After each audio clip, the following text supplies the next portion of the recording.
How to add expenses on a Splitwise app. Hi everyone, welcome back to our channel. This is Rose from Create, Login and Delete. And without further ado, let's begin.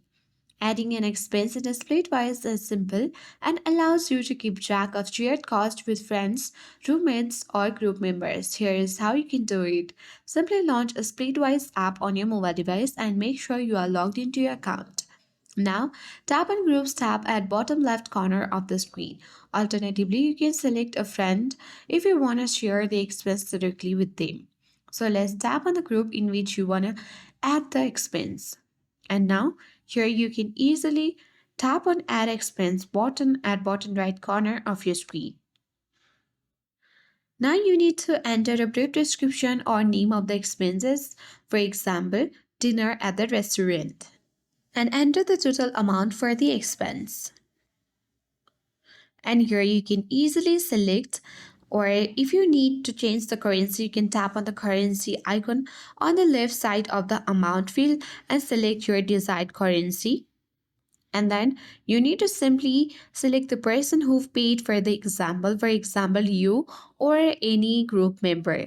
And then if you want to split the amount among multiple people, you need to simply tap on a split icon at right side of the screen.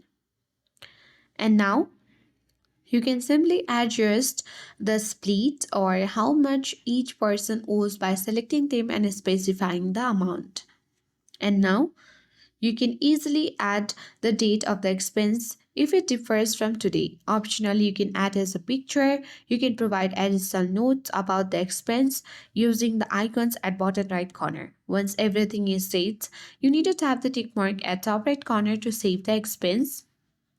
And now you can tap on activity at bottom right corner in order to see all the expenses you have added, including the one you just entered. So your expense is now recorded in a splitwise and everyone in the group will see it.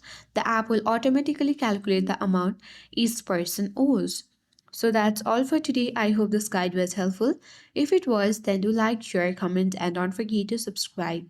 Thank you for watching, and I'll see you in the next video.